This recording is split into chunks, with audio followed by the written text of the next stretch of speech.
All right, good afternoon, everybody. It is Monday, March 9th, and this is Admissions Live.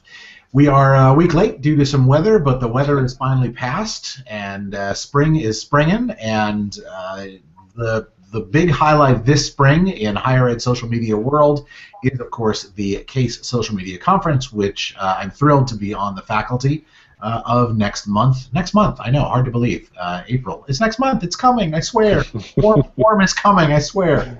We're going to talk a little bit about the CASE Social Media Conference and what's happening in social media, what you need to know. Are there still questions left unanswered in higher ed social media? We're about to find out.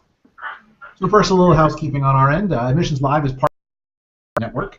We offer live webcasts each week for professionals in higher education. Recorded shows and podcasts are always free and accessible to you in our archives at higheredlive.com as well as on iTunes. Our live broadcast allows viewers to share knowledge and participate in discussions around the most important issues in the industry. Share your insights and ask questions on Twitter using the Higher Ed Live hashtag for the 6 of you that are not watching the Apple Watch announcement that is also happening right now. Who knows? Maybe we'll release some Apple Watch details right here on the show. You don't know. That's why you stay tuned. We're going to have some cliffhangers here. Exactly. There's no doubt about it. Never know. Today's show would not be possible without the support of all of my colleagues here at Stony Brook, as well as our producer, M. Stoner. M. Stoner is a marketing and communications firm, works with education institutions on branding, strategy, web design, and more. M. Stoner is offering a free webinar this month, that is next week, next Tuesday the 17th, that focuses on higher ed brand strategy for the real world. You'll learn about the elements of a solid brand framework, how market research can identify the needs and motivations of audiences, and how you can translate your brand into a compelling, audience-specific message map. And that link just went out through Higher Ed Live to the Higher Ed Live Twitter account, so you can learn more and you can register for that next Tuesday. Admissions Live is also sponsored by Chegg Enrollment Services. Chegg connects the nearly 80% of college-bound students researching schools across the web with the colleges and universities who are trying to reach them. Using an online platform that includes 10 of the most popular college search sites online, Chegg can help you save over 90% over the cost of traditional methods for generating your inquiry pool. And you can email outreach@chegg.com, CHEGG.com, to schedule a free consultation.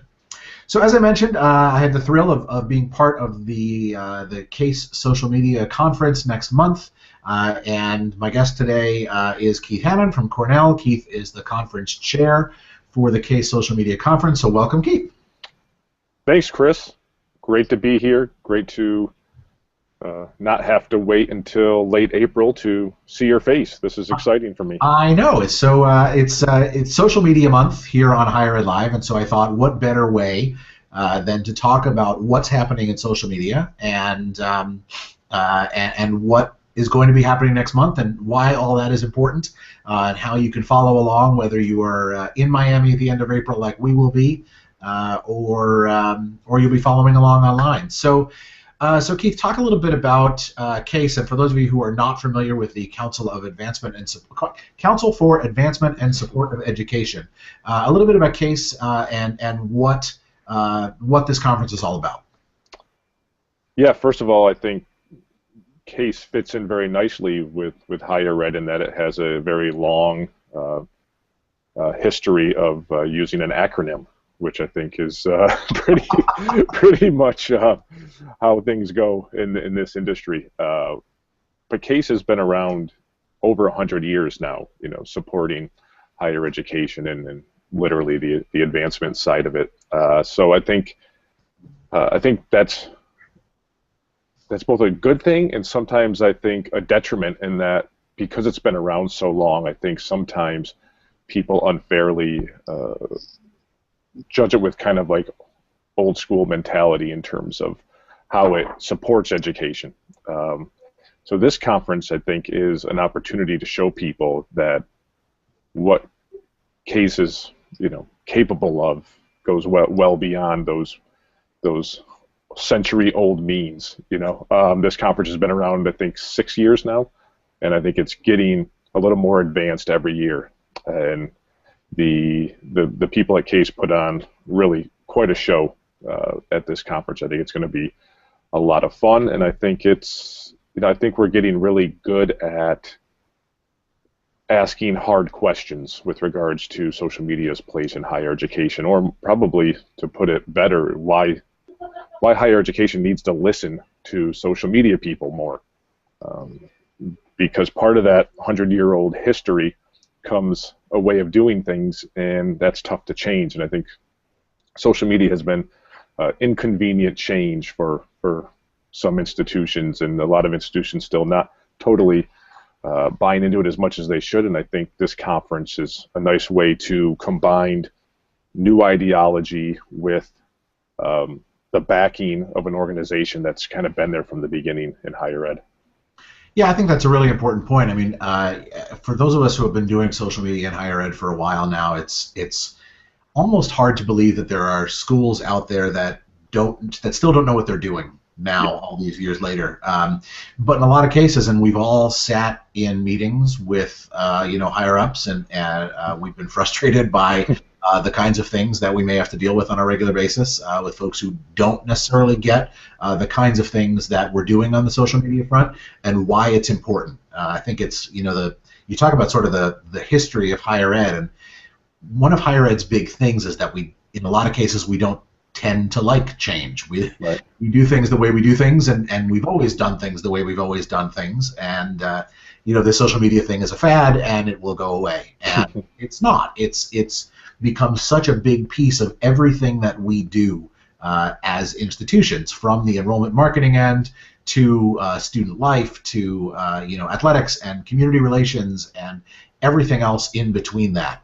And I think having that sort of the power of case behind it, not that it legitimizes social media, because social media is legit, it's here, it's a thing, but I think it's important that this is a name that having case behind this kind of an event is a name that higher ups know that they'll be able to say there's some history here. Yeah, and I think not only is social media not going away, but it's kind of the reverse. Colleges are going away. I mean, look at Sweet Briar College. Colleges that, and I'm not going to stand here and pretend to know what happened there exactly, but I do know if you ignore the engagement potential and fundraising potential of social media, you're going to be hurting, and we really can't afford to do that anymore, because as you can see, things aren't getting easier for those of us in this industry. There's more accountability now, and the opportunity to engage our constituency around the clock is something we can't afford not to do. And that's something I think we'll continue to hammer home at this conference. And you're right, there are, I think, more higher ups that pay a little bit more attention to the case branding. So one thing we really like to make sure people walk away with from this conference is an idea of how to speak that language to their higher ups. What can they take from their social media communities? What's the right data? What's the right approach that will, get them on the same level vocabulary-wise with their associate VPs, and start to get more of that buy-in that's necessary to do social media right. So what is the state of social media in advancement right now? You talked about engaging around the clock, and that's so very, very important. So what are the big picture topics happening at the conference, and what's the picture now? Yeah, I mean, I think it's definitely the acceptance is definitely growing. I mean, sometimes I think I paint too negative a picture, but I think part of that's to also help people stay motivated, because I was just at a conference last week out in California, and still it's the third year I've done this conference, and when people come to it, it's usually a new group of people every time. It's people from schools where social media is nobody's full-time job still, and that is a little discouraging, because I think everyone knows that if you want to do social media right, you have to have someone doing it full-time. I mean, there's just too much there. There's too much opportunity there. There's too much data there. You're not going to be able to connect all the dots. You're not going to be able to create compelling content if it's not somebody's full-time job. And I think the problem is resources come with evidence. So if social media people, social media enthusiasts, are going to senior leadership and being like, look, you have to do this. Everyone's doing social media, and then you're not presenting a business case for it if you're not showing them the data you've been able to tap into, or little pilot projects that you've run that says, look, we can move the needle on this. I think that's still the big disconnect, is those of us that are really pro social media probably aren't doing enough to get the right data in front of the decision makers. And I think that's a theme we'll continue to really hammer home at this year's CASE conference. And I think connecting that theme to some of the sessions we'll have around big data, social donor management, things like that, things that we know will kind of raise the eyebrows of those senior leaders. Again, I think when I first got into this business, I would go to some conferences and it almost felt like social media people were running away from the ROI question. And, as the chair 2 years in a row here, I like to pride us on content that, takes it head on instead of running away from it, because I think that's going to be the way to get buy-in. Yeah. Now, I think the ROI question is good, and I'm frantically scribbling questions here because you hit a bunch of different things. I'm going to work backwards. So I want to tackle the ROI thing, because ROI is something that it's a phrase we all use, but one of the big problems with social media is that it's not always easy to calculate that. Right. That's been the problem since day one of MySpace, if you want to go, or whatever. Friendster. That's the thing, and because that's the language that your AVP is speaking. Your AVP, because you can look at you can look at the if it's advertising dollars, or if it's a certain number of dollars that you put into a print brochure. It's hard to gauge what we're doing online, because in a lot of cases it's very individual, and yet in a lot of cases it's much broader.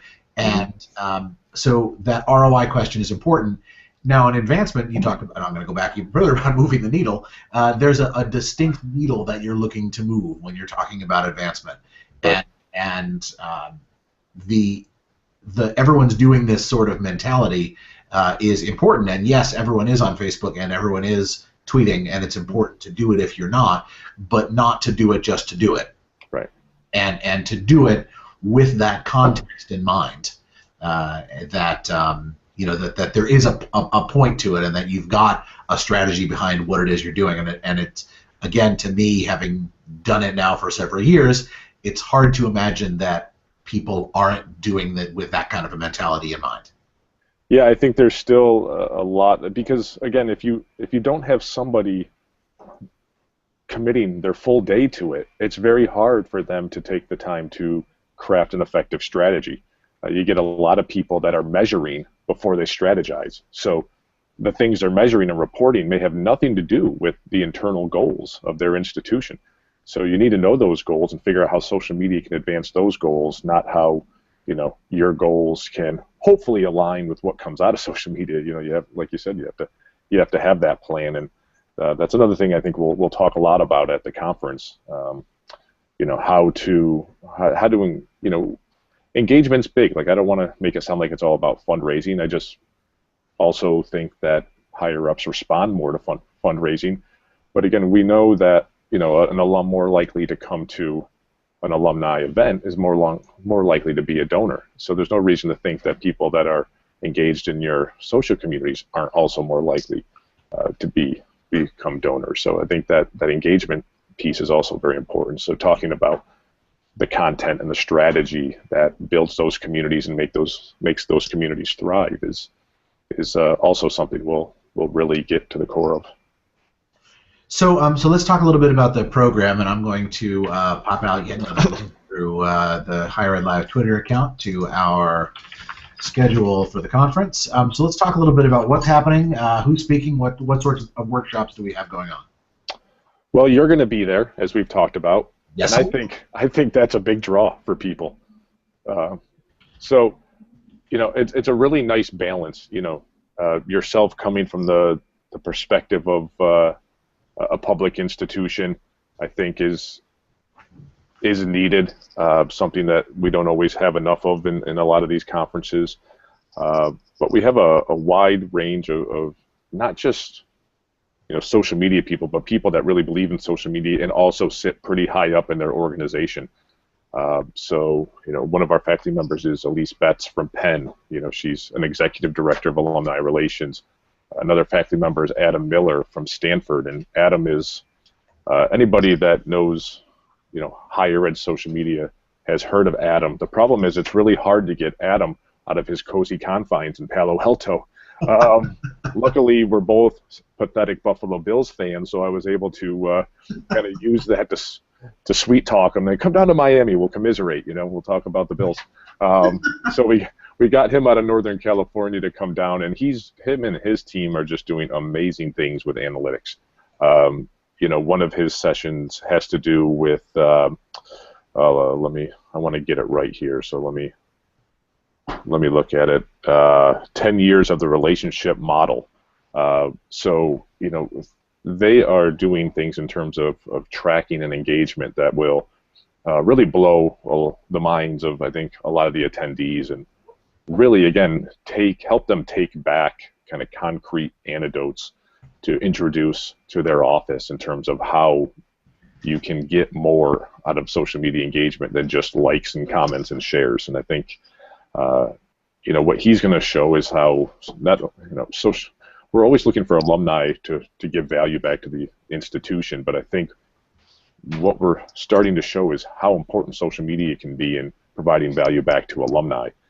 And if we're going to continue to make financial asks of them, we need to do that, especially knowing that the younger generations are a little more fickle when it comes to how and where they give their money. And I mentioned Elise. She's going to talk a lot about engaging young alumni, which is pretty much a huge aspect of any advancement operation. Everyone knows that 10 years out is a tough nut to crack, but she's got a really great program going over at Penn. And I've interacted with her a lot, being another Ivy League institution, so I know I've seen some of the stuff that she talks about, and I know it's going to be pretty compelling. And some other things, we're going to try some experimental stuff. We're going to end the conference with like an unconference session, so that's going to be kind of fun and kind of improvised a little bit and get a lot of the attendees involved. That's the other thing I really try to bake into the content, is lots of opportunities for attendees to be part of the show. So that's not you're just coming to listen. Like, I want people that come to the conference to feel like they have every opportunity to step up and be heard, because frequently any good conference, faculty is going to learn from the attendees just as much as they're going to learn from us. So I want to make sure that happens. Part of that is we're going to have like a kind of a Shark Tank spin-off of trying to get attendees to come up and pitch ideas that either they've tried to implement or they want to implement, and kind of get our celebrity panel of experts to weigh in to see if it's viable or how they can tweak it to make sure it, again, trying to get everything to kind of go back to, are you speaking the language of the people that have the power to implement your ideas, and how to tweak that a little bit to make sure that you are going to use the right vocabulary. So I hope people will check out the program. I could talk all day about this program. I think it's really good stuff. We got some stuff on mobile in there. I think that's something that's probably not talked about enough, is the explosion of mobile. Everyone knows it's important, but how many people are actually doing something about it? That's that's another question. So I think we covered a wide range of stuff, and it's not just, I'd like to say it's, this year we tried to make sure to get in stuff that's not just social media, but we want to talk web in general, digital engagement in general. So, if you say, oh, I don't do a lot of social media in my office, but I do a ton on the web, well, I think there's plenty for you to learn from here, because any savvy social media professional knows that at the end of the day, you're driving everyone back to a good website too. So that's pretty important.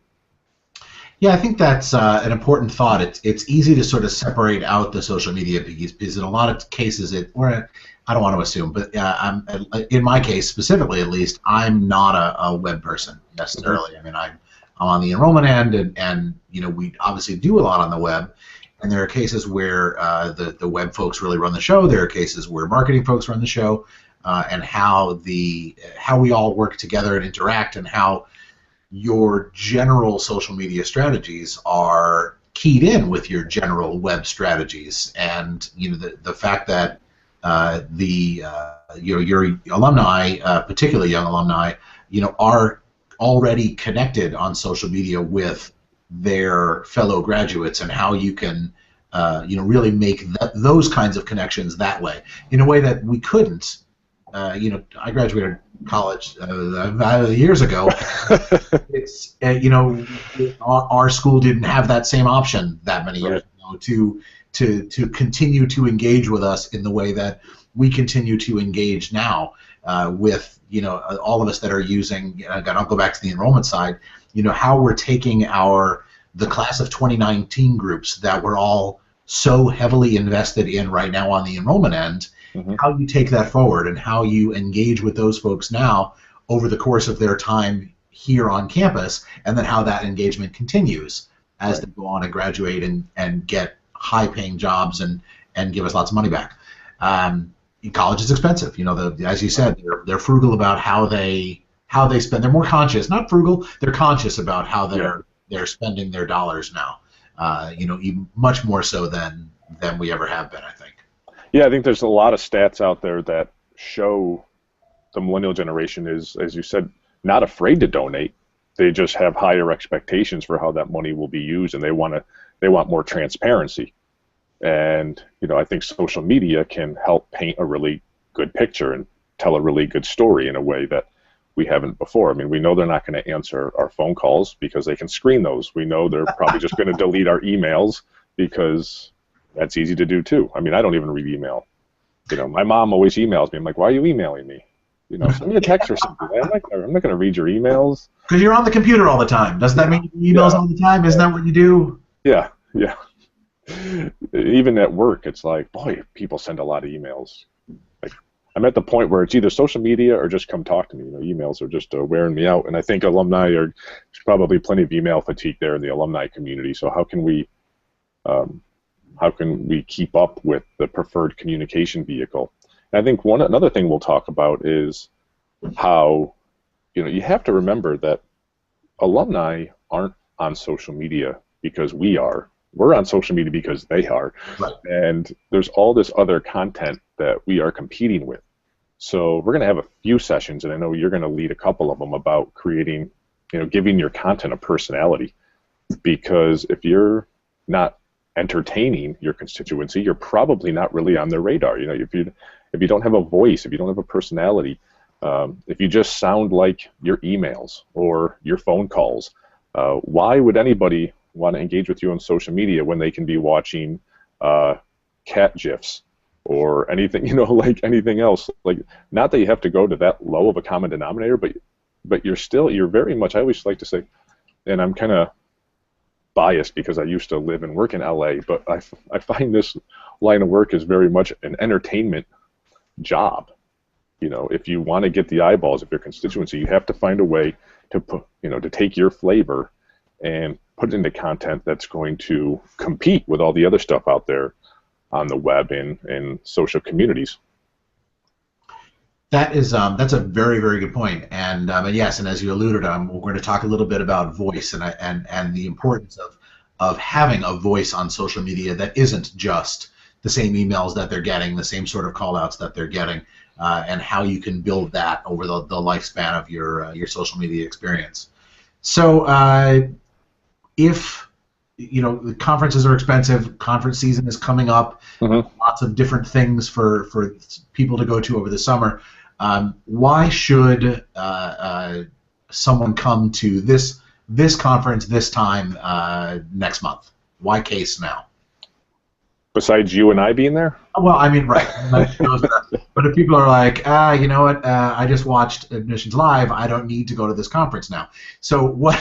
Yeah. I got all the information from the internet. So why go to this? Why come to Miami? Well, I think it's warm.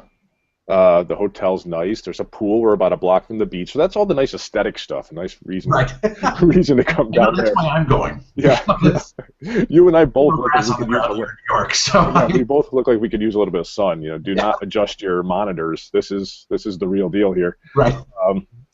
I think the main thing I like about this conference, and again, I'm biased because I put it together, but it's not just, I've been to social media conferences where sometimes it feels like you have presenters with killer content, but there's also a lot of commiserating going on of like, people don't get us, kind of thing, like we're in this together and we're patting each other on the back, but there's never like any clear action steps for how to change our modest role, especially on the advancement side of things. I think higher ed, there's always a bigger focus in the marketing communications angle and the admissions angle because, younger people, it's the stereotype is younger people are on social media. So, that's where you need to go to get your next incoming class. I think what we've done here with this conference is not only do we have great content and really dynamic speakers, but the speakers have worked their way into a position where they know how to help you get buy-in. So they know all the great stuff, and they've done all the great stuff. They have all these great examples of stuff that you've probably seen at other conferences in terms of content and metrics analysis and things like that. But they also sit pretty high up in their organization, so they can tell you, here's how I got there, or here's how we were able to get buy-in as an organization. Here's how we took social media and advancement and said, what, we need to stop looking at this as nonprofit work. This is a business. So how do we make a business case for social media and advancement? How do we move all those important needles? And I think that's really, you're going to get a lot of good takeaways from this faculty and these speakers about that, and connecting those dots from, yes, if you don't have great content, you're not going to get engagement. If you don't have engagement, there's nothing to measure. There's no people there. We're in the people business. So once you get that engagement and you get the people, how do you convert those people? And how, once you start converting people, then you're going to be the toast of the holiday party in your office every year, and they're going to want to put 4 or 5 people underneath you. So I think that's the big difference I see, is that this conference is going to help not only give you great ideas about content, what to measure, how to measure it, great tools, new web technologies and ideas on mobile, like whether to use an app or the mobile web. We're going to cover all that, but then we're also going to show you how to get it implemented. And if you want your job to become more important, if you want social media to be your full-time job, that's the case you need to learn how to make.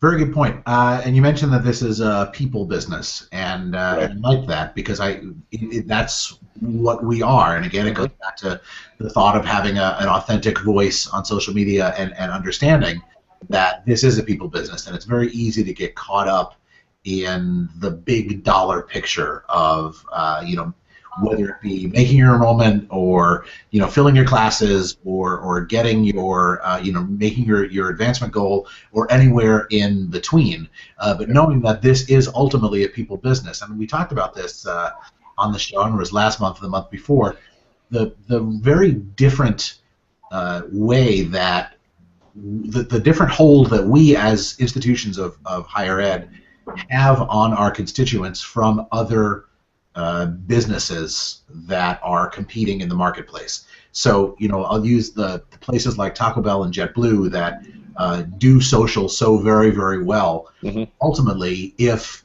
JetBlue goes out of business tomorrow, or there's another airline that has great deals or whatever, Delta's flying into where I want to fly, then I'm just going to fly Delta, and that'll be fine.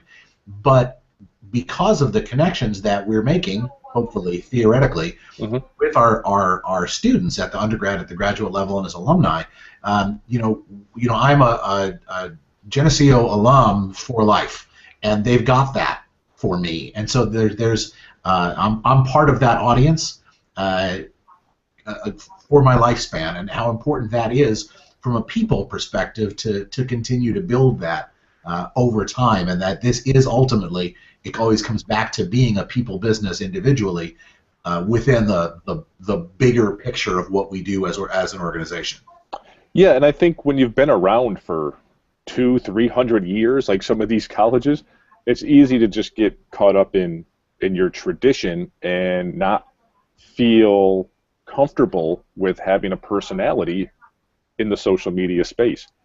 And I think that's a huge misunderstanding that we have sometimes internally, that our audience wants us to remain proper and stuffy and uninteresting. You know what I mean? Like yes, we have a legacy to uphold, and that's part of the pride that they have in graduating from our institutions. But at the same time, every experience I've had is people find it so refreshing when they see their alma mater, have a personality in social media, like post a funny video, just like let your hair down. Like most of their college memories are campus life. It's not that groundbreaking research they did in the chemistry lab. It's the food truck they went to. It's the bars they went to. It's the sledding down the hills. It's the getting to class in a blizzard. Like these are the experiences that have that emotional connection between alumni and their institution. And if we ignore that, we're not going to do any better than our white noise of emails that we send out every month. Very, very good point. Well, we are running short on time, so I'm going to give you 30 seconds to final pitch for K-Social Media, April 29th to May 1st. I should have played the YouTube video. That's what I should have done. I'm going to put the link out there to. Okay, yeah. There's a couple different videos out there. There's the video that I just released where we were timely and utilized the Vince Vaughn stock photos that became available in part of their movie promotion there. And then there was the one where a parody on the Bobs from Office Space, where it was more along the lines of convincing the skeptics of your office. But that's not part of my 30 seconds. Is that okay? Can I start over? No, that doesn't count. Because I'm sending those links out to those videos now, which is fantastic. I thought they were fantastic. That was me playing movie reviewer. Like I said, old habits die hard. So my final pitch would just be, this is the people at this conference. I find not just the faculty, which will be as well, but the people are just so down to earth, and it really is quite a community that's evolved over the years. Everyone's just so approachable. We're going to have a good time. When the sessions are done, we unwind. We go and sing karaoke, and we really get to know each other, and those relationships carry on to the Case SMC hashtag. So you come to this conference, you meet all these people, and then you continue to learn from one another through Twitter and through other exchanges. Like I'm always on the phone and emailing with people that came to the conference, continuing to share best practices. So it's a very open-minded group, very spirited group, and at the same time, the content is extremely cutting edge, if not bleeding edge. But at the same time, I think we have a lot of content in there that if you're just starting to dip your toe into the higher ed social media waters, we have plenty for you too. And it's a great way to get introduced to that stuff and mix and mingle with people that have been doing it for a long time. And it's in a beautiful location. I mean, Conrad, Miami, top notch. We were I didn't think it could get better than last year. Last year, Jen Lickey, the director, put us up in the Ritz-Carlton in Marina Del Rey, California, right on the beach. I didn't think it could get better, but Conrad, Miami, check out their website, and I think you'll be pretty impressed with where we're going to be put up in the palm trees and the pools. Like I said, the beach is going to be it's going to be fun. I can't sit up here and preach fun content and not offer that as in a conference environment as well. So I think it's well worth the investment to come down and hang out with us all for a few days. Very much. And I do want to plug the pre-conference selfishly. There you go. For those of you who may be just starting out, we are going to talk pre-conference about really sort of a social media 101 and really bringing it back down to basics and what you can do individually, what you can do as a campus, what's already happening at your campus, how to find out what's already happening at your campus, and how to really channel all that the right way. So make sure you go to case.org, and hopefully we'll see everybody next month. Cool. Yeah, and actually, flights are pretty cheap right now. If you haven't booked yet, it's not too late. I haven't booked my flight yet, and I think it's only like $300 from Ithaca. So, See, there's your chance. yeah, I mean, fly to Ithaca, if it's cheap coming out of Ithaca, it Right. should be cheap coming out of anywhere. We're actually getting a case plane. The case plane, which will be and it's just going to be the whole way down. Yeah, sometimes I just hop on a Pelican out of Ithaca. So this is good stuff here. All right, so I want to thank Keith Hannon for joining me this afternoon, and we will see everybody next month, of course, at Case in Miami. Admissions Live will be back next week with my co-host, Nicole Lentini. Thanks, as always, to M. Stoner and Chegg for sponsoring us. And, of course, get reminders about this and all the other great shows that we do by subscribing to our Higher Ed Live newsletter, and you can do that at the brand spanking new higheredlive.com, and you can also subscribe to the Higher Ed Live podcast on iTunes. I'm Chris Dorso. Thanks very much for joining me, and this has been Higher Ed Live.